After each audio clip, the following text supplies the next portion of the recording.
Seiring berlalunya waktu, pemirsa, ada sebagian orang menganggap bahwa kisah perang Bubat yang telah dikisahkan dalam Pararaton itu katanya itu bikinan Belanda. Argumen yang mereka bangun dalam menolak peristiwa Bubat sebetulnya mengada-ngada ya.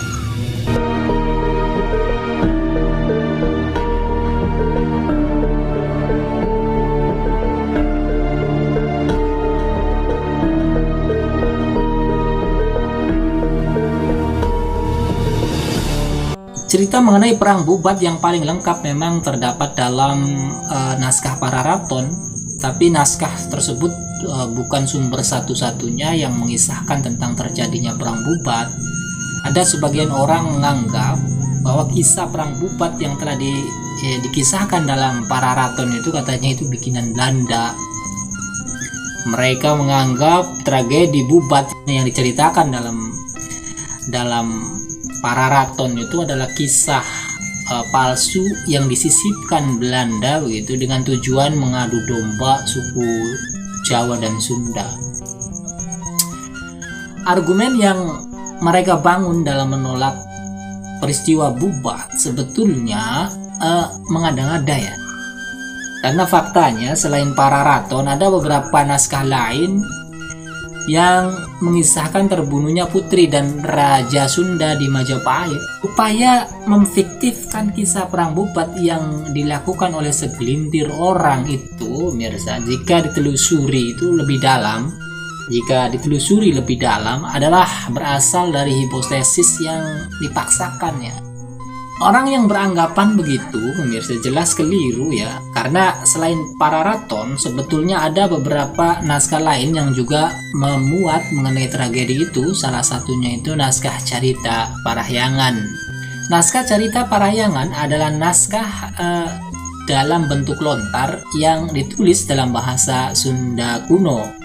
Selesai ditulis pada tahun 1579 Masehi. Ini berarti Belanda belum masuk ke Jawa kan begitu, dan jelas tidak mungkin Belanda memalsukan naskah itu karena memang naskah tersebut itu ditulis sebelum Belanda masuk ke Jawa kan begitu. Catatan mengenai perang Bubat yang terdapat dalam naskah Carita Parahyangan ini, pemirsa, ditulis dengan singkat dan penulisannya itu tidak bertele-tele, dan dalam naskah tersebut itu digambarkan bahwa memang pernah terjadi bencana di Sunda karena anak Raja Sunda itu ya karena bernafsu ingin berkawin dengan orang Jawa atau Raja Jawa itu, sehingga kemudian terjadilah peristiwa yang tidak mengenakan. Memang dalam Carita Parahyangan ini tidak dimuat berbahasa basi ya, artinya tidak dimuat bahasa basinya begitu.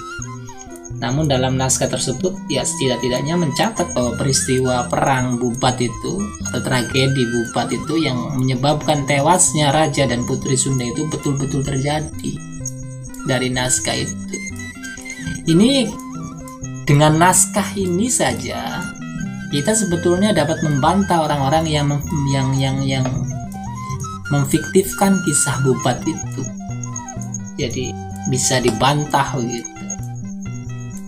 Selain itu, pemirsa, selain naskah Carita Parahyangan, ada beberapa bukti lain yang menguatkan jika peristiwa terbunuhnya Raja dan Putri Sunda di Majapahit itu adalah fakta, yaitu munculnya gelar Siliwangi itu.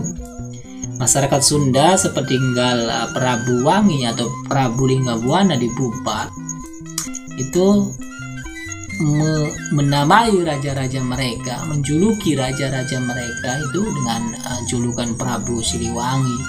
Selain itu dalam budaya Sunda juga tempo dulu itu dilarang menikah dengan laki-laki Jawa. Itu memang betul-betul terjadi dan karena peristiwa itu.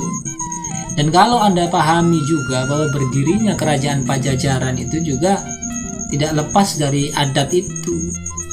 Artinya ketika Majapahit runtuh gitu kan, sebagian daripada pembesar Majapahit itu kan ada yang melarikan diri ke Galuh kan begitu. Karena Galuh itu menampung pelarian orang Majapahit, bahkan menikahkan Pangeran Majapahit dengan putri Galuh waktu itu, sehingga hampir terjadi peperangan antara Galuh dan kerajaan Sunda yang berpusat di Pakuan.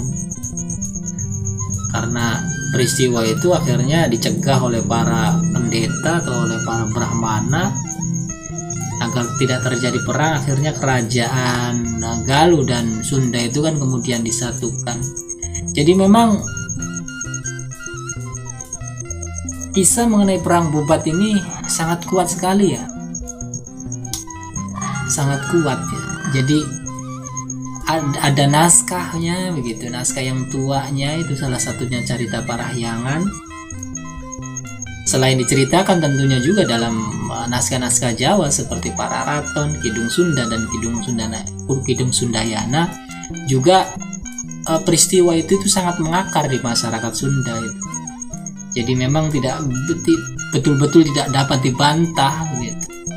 Jadi orang-orang yang membantah jika perang Bubat itu adalah fiktif karena mereka meragukan keaslian atau kebenaran Pararatonnya yang mengisahkan tentang itu, saya kira perlu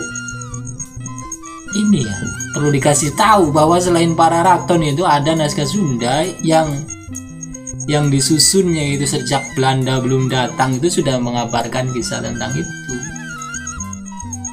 Jadi orang-orang yang beranggapan jika perang Bubat itu adalah fiktif, itu saya kira hipotesis yang gegabah ya. Karena selain mereka berpendapat demikian itu, para ahli sejarawan yang banyak itu mereka justru percaya. Artinya hanya sedikit saja sejarawan yang tidak mempercayai kisah perang Bubat itu, hanya sedikit saja. Lebih banyaknya itu mempercayai ya karena memang bukti-bukti yang ada itu memadai, dan bukti-bukti mengenai kisah Bubat itu lebih kuat daripada bukti-bukti yang disodorkan oleh orang-orang yang menolak